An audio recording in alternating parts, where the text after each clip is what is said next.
नमस्कार मित्रों।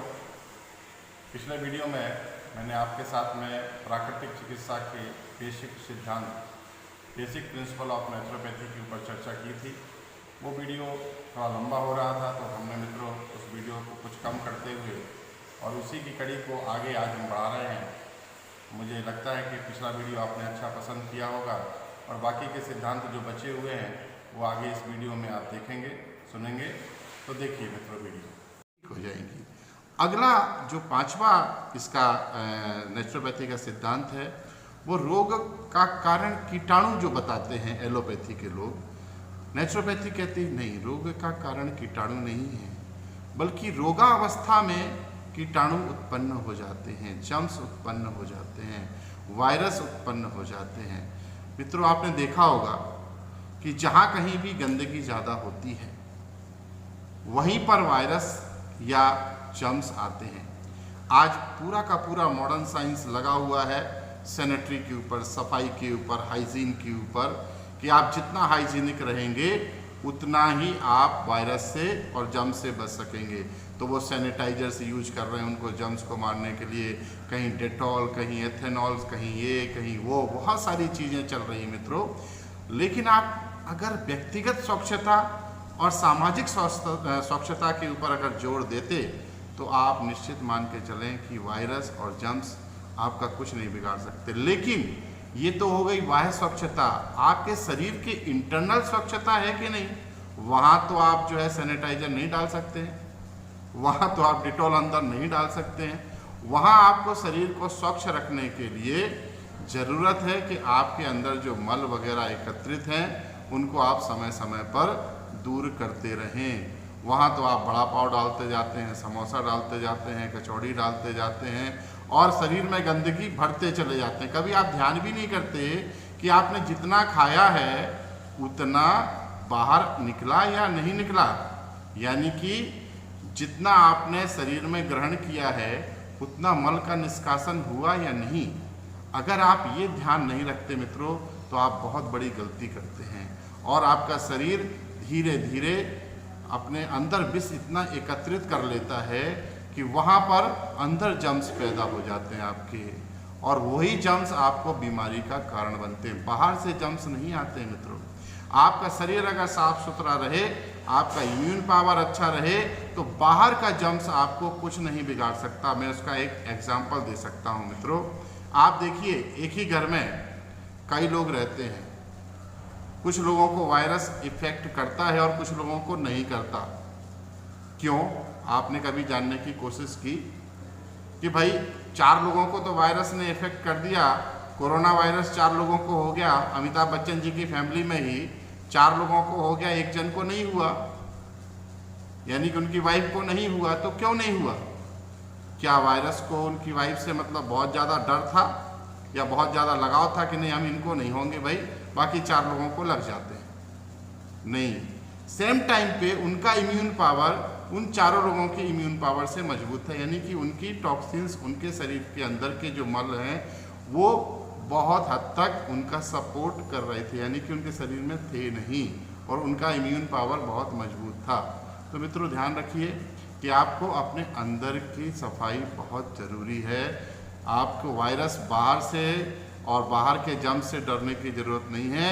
अगर आपने अपने जर्म्स को, अपनी वाइटल फोर्स को, अपनी WBC को इतना मजबूत करके रखा है, अपने शरीर में रोग प्रतिरोधक क्षमता को आपने इतना मजबूत कर दिया है, तो बाहर से कोई वायरस या कोई जर्म्स आपका कुछ नहीं बिगाड़ सकता है। अगला पॉइंट आ जाए नेचुरोपैथी का, अगले सिद्धांत के ऊपर आते हैं कि भोजन शरीर को बनाने वाला है, आपके रोग प्रतिरोधक क्षमता को बढ़ाने वाला नहीं है।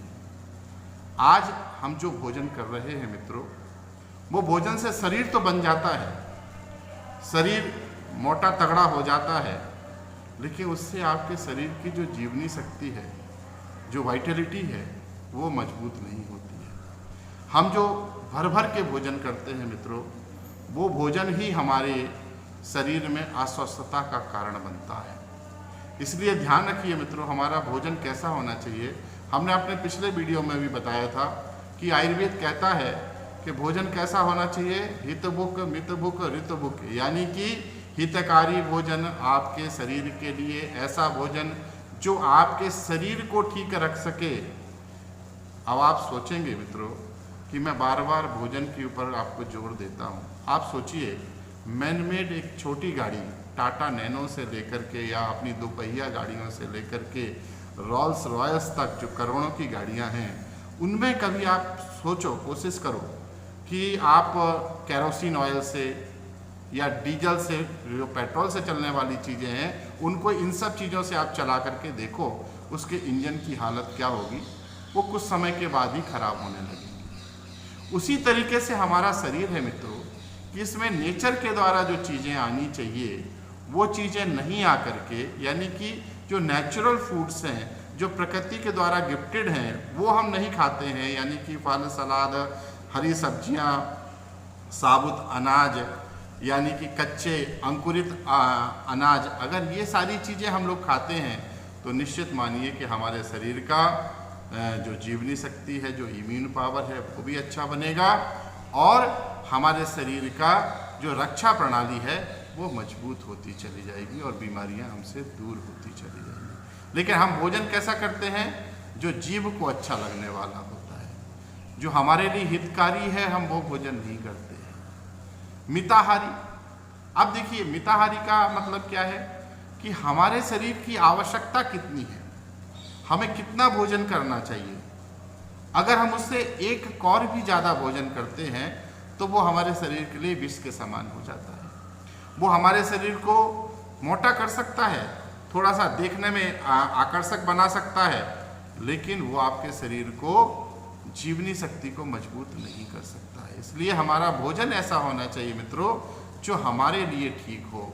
मिताहार यानी कि कम से कम आहार, जो शरीर को ठीक रख सके, ठीक से चला सके, उतना ही आहार हमें करना चाहिए। तीसरा है ऋतु अनुसार आहार होना चाहिए। जो ऋतु अनुसार, आजकल तो बहुत सारे ऐसे बच्चे या जो नई पीढ़ी है, उन्हें तो ये भी नहीं पता है कि किस ऋतु में कौन सी साग भाजियाँ प्राप्त होती हैं, किस ऋतु में गोभी मिलती है, किस ऋतु में बंद गोभी मिलती है, किस ऋतु में भिंडी मिलती है। आजकल तो मार्केट में जाइए तो हर चीज़ हर समय अवेलेबल है। तो ऋतु के अनुसार जो भोजन हमारे शास्त्रों ने हमें बताया है वो हमें करना चाहिए। आम, अब देखिए फलों का राजा आम है।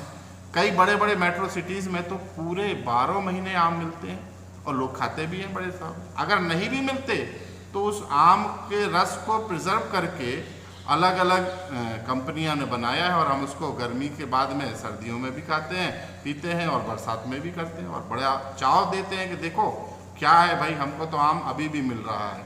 तो मित्रों ध्यान रखिए कि ये हमें नहीं करना है। अगला पॉइंट, उपवास। नेचुरोपैथी में उपवास एक बहुत महत्वपूर्ण चीज़ है, यानी कि फास्टिंग। तो एक अमेरिकी साइंटिस्ट हुए हैं, उन्होंने फास्टिंग के ऊपर बहुत जोर दिया है और वो तो अपने हॉस्पिटल में उन्होंने 200 बेडेड हॉस्पिटल बनाया था। एलोपैथी के डॉक्टर थे, एलोपैथी की प्रैक्टिस छोड़ करके वो नेचुरोपैथी में आए थे और उन्होंने नेचुरोपैथी के द्वारा बहुत सारी बीमारियों को, बहुत सारे बीमारों को ठीक किया था। और वो अपने यहाँ एक ही काम करते थे, फास्टिंग, उपवास करवाने का। और उन्होंने एक बुक लिखी है, fasting can save your life. आप पढ़िएगा मित्रों, आपको बाजार में मिल जाएगी। तो फास्टिंग से, उपवास से बहुत सारी बीमारियां, लगभग मैं तो कहूँगा नेचुरोपैथी में जितनी भी बीमारियां आप लेके आएँ और फास्टिंग से वो बीमारियां ठीक हो सकती हैं। कुछ ऐसी चीज़ें हैं जिनमें फास्टिंग नहीं करना चाहिए, वो मैं आपको अगले वीडियो में कभी चर्चा होगी तो मैं निश्चित बताऊंगा, लेकिन यहाँ वो अभी विषय नहीं है। तो उपवास एक चमत्कारिक लाभ देता है नेचुरोपैथी की चिकित्सा में। कई लोग कहते हैं प्राकृतिक चिकित्सा में जाने पर वो लोग भूखा मार देते हैं, यानी कि खाना बंद करा देते हैं। लेकिन मैं आपको बता दूं, मेरे 25 साल के एक्सपीरियंस में मित्रों, हमने बहुत सारी बीमारियों को केवल उपवास चिकित्सा करा करके ठीक किया है। तो उपवास से चमत्कारिक लाभ मिलता है मित्रों। तो उपवास निश्चित रूप से हम सबको करना चाहिए। और उपवास का विधान छोटे छोटे उपवास, यानी कि आप 2 से 3 दिन तक वाटर फास्ट कर सकते हैं। तो उपवास के करने की पहले की तैयारियां, उपवास को कैसे तोड़ना है, ये एक लंबा विषय है मित्रों। लेकिन अगर आपको कभी लगता है तो हमारा नंबर इस पर फ्लैश हो रहा है, कभी भी आप हमसे फ़ोन पे बात करके और आप हमसे पूछ सकते हैं, या हमारे सेंटर पे कभी इसके लिए आप आ सकते हैं। निश्चित रूप से हम आपकी इसमें मदद करेंगे। तो मित्रों ध्यान रखिए कि ये एक विषय ऐसा है जिससे आप बहुत सारी बीमारियों को दूर कर सकते हैं। नेचुरोपैथी का सेकंड लास्ट पॉइंट आता है मित्रों व्यायाम, आसन, प्राणायाम। ये भी नेचुरोपैथी का एक अभिन्न अंग है।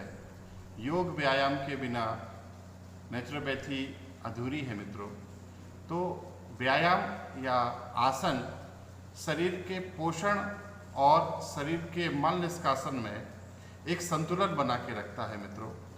तो नेचुरोपैथी में जब भी कोई पेशेंट आता है तो जिस तरह से योग आज पूरे विश्व में एक बहुत ही प्रसिद्धि के रूप में फैल रहा है, और वो केवल बीमारियों को दूर करने के लिए नहीं अपितु शरीर के पोषण के लिए भी, और शरीर को बलिष्ठ बनाने के लिए और शरीर की रक्षा करने के लिए भी योग बहुत आवश्यक है।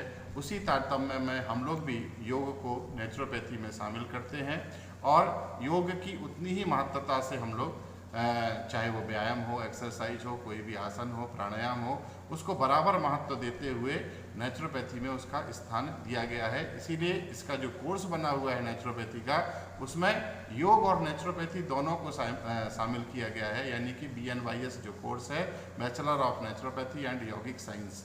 तो योगा एक पूरा साइंस है, कंप्लीट साइंस है, और योग के द्वारा न केवल बीमारियों का ही बल्कि शरीर का रक्षण कैसे हो सकता है, रक्षण पोषण कैसे हो सकता है, और शरीर से मल निष्कासन कैसे हो सकता है, इन दोनों के रूप में व्यायाम पद्धति, योग पद्धति पूरी तरीके से हमारा सपोर्ट करती है, नेचुरोपैथी का सपोर्ट करती है। आखिरी पॉइंट है मित्रों कि इसमें एक चीज़ बहुत महत्वपूर्ण है, और ये आखिरी पॉइंट बड़ा महत्वपूर्ण है कि रोगी के खुद की ठीक होने की इच्छा, विश्वास और राम नाम में एक आस्था।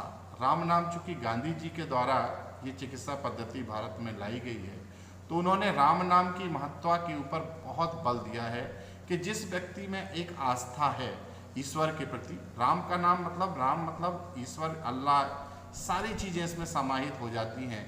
कोई एक व्यक्ति विशेष के हिंदुओं के राम नहीं है, वो सबके हैं। उसमें चाहे राम कह लीजिए, चाहे यीशु मसीह कह लीजिए, चाहे वो वाहे गुरु कह लीजिए, कुछ भी कह लीजिए आप, एक आस्था होनी बहुत आवश्यक है। जैसे कि शिरडी वाले साईं बाबा कहते हैं, श्रद्धा और सबूरी। नेचुरोपैथी में ये दोनों चीज़ों की बहुत ज़्यादा ज़रूरत है, श्रद्धा होना और सबूरी होना, यानी कि नेचुरोपैथी में बिलीव होना और एक ऐसा अटूट विश्वास होना उस चिकित्सक के प्रति और उस चिकित्सा के प्रति कि मैं ठीक हो सकता हूँ। क्योंकि जिस व्यक्ति में ये बल खत्म हो गया है, वो ये समझता है कि मैं ठीक नहीं हो सकता हूँ, मित्रों निश्चित मानिए कोई चिकित्सक उसे ठीक नहीं कर सकता है। तो पहली उसकी अपनी शर्त है कि वो ये माने कि मैं ठीक हो सकता हूँ, और ये विश्वास उसको ठीक करने में बहुत मदद करता है।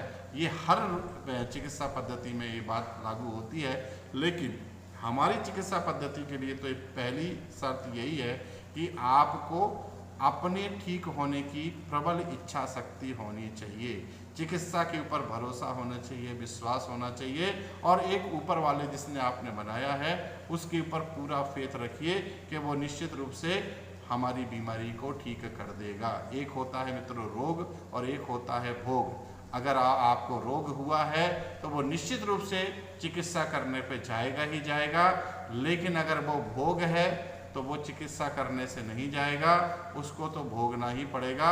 और अगर आप अच्छे तरीके से भोगते हैं तो आपको निश्चित फायदा मिलेगा और आप निश्चित रूप से ठीक हो सकते हैं। मित्रों, आज एक बहुत बड़ा विषय हमने आपके सामने रखा, प्राकृतिक चिकित्सा क्या है, प्राकृतिक चिकित्सा के सिद्धांत, तो प्राकृतिक चिकित्सा कैसे वर्क करती है। आपको ये विषय कैसा लगा, आप अपने कमेंट्स करके बताइएगा। हम लगातार वीडियो अपने YouTube चैनल्स के माध्यम पर मैं और मेरा पुत्र बहुत मेहनत कर रहे हैं मित्रों, और आप इसमें मेहनत के ऊपर अपना एक आशीर्वाद प्रदान कीजिए, हमारे चैनल को सब्सक्राइब कीजिए। आपको ऐसे ही अच्छे अच्छे विषय और नई नई चीज़ों के ऊपर आपको बताते रहेंगे। धन्यवाद मित्रों, नमस्कार। नेचुरोपैथी का सेकंड लास्ट पॉइंट आता है मित्रों, व्यायाम, आसन, प्राणायाम। ये भी नेचुरोपैथी का एक अभिन्न अंग है। योग व्यायाम के बिना नेचुरोपैथी अधूरी है मित्रों। तो व्यायाम या आसन शरीर के पोषण और शरीर के मल निष्कासन में एक संतुलन बना के रखता है मित्रों। तो नेचुरोपैथी में जब भी कोई पेशेंट आता है, तो जिस तरह से योग आज पूरे विश्व में एक बहुत ही प्रसिद्धि के रूप में फैल रहा है, और वो केवल बीमारियों को दूर करने के लिए नहीं, अपितु शरीर के पोषण के लिए भी, और शरीर को बलिष्ठ बनाने के लिए और शरीर की रक्षा करने के लिए भी योग बहुत आवश्यक है। उसी तारतम्य में हम लोग भी योग को नेचुरोपैथी में शामिल करते हैं, और योग की उतनी ही महत्वता से हम लोग चाहे वो व्यायाम हो, एक्सरसाइज हो, कोई भी आसन हो, प्राणायाम हो, उसको बराबर महत्व देते हुए नेचुरोपैथी में उसका स्थान दिया गया है। इसीलिए इसका जो कोर्स बना हुआ है नेचुरोपैथी का, उसमें योग और नेचुरोपैथी दोनों को शामिल किया गया है, यानी कि BNYS जो कोर्स है, bachelor of naturopathy and yogic science. तो योगा एक पूरा साइंस है, कंप्लीट साइंस है, और योग के द्वारा न केवल बीमारियों का ही बल्कि शरीर का रक्षण कैसे हो सकता है, रक्षण पोषण कैसे हो सकता है, और शरीर से मल निष्कासन कैसे हो सकता है, इन दोनों के रूप में व्यायाम पद्धति, योग पद्धति पूरी तरीके से हमारा सपोर्ट करती है, नेचुरोपैथी का सपोर्ट करती है। आखिरी पॉइंट है मित्रों कि इसमें एक चीज़ बहुत महत्वपूर्ण है, और ये आखिरी पॉइंट बड़ा महत्वपूर्ण है कि रोगी के खुद की ठीक होने की इच्छा, विश्वास और राम नाम में एक आस्था। राम नाम चूंकि गांधी जी के द्वारा ये चिकित्सा पद्धति भारत में लाई गई है, तो उन्होंने राम नाम की महत्ता के ऊपर बहुत बल दिया है कि जिस व्यक्ति में एक आस्था है ईश्वर के प्रति, राम का नाम मतलब ईश्वर, अल्लाह, सारी चीज़ें इसमें समाहित हो जाती हैं। कोई एक व्यक्ति विशेष के हिंदुओं के राम नहीं है, वो सबके हैं।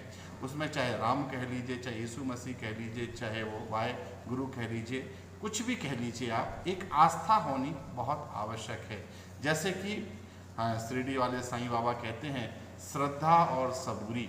नेचुरोपैथी में ये दोनों चीज़ों की बहुत ज़्यादा ज़रूरत है, श्रद्धा होना और सबूरी होना, यानी कि नेचुरोपैथी में बिलीव होना और एक ऐसा अटूट विश्वास होना उस चिकित्सक के प्रति और उस चिकित्सा के प्रति कि मैं ठीक हो सकता हूँ। क्योंकि जिस व्यक्ति में ये बल खत्म हो गया है, वो ये समझता है कि मैं ठीक नहीं हो सकता हूँ, मित्रों निश्चित मानिए कोई चिकित्सक उसे ठीक नहीं कर सकता है। तो पहली उसकी अपनी शर्त है कि वो ये माने कि मैं ठीक हो सकता हूँ, और ये विश्वास उसको ठीक करने में बहुत मदद करता है।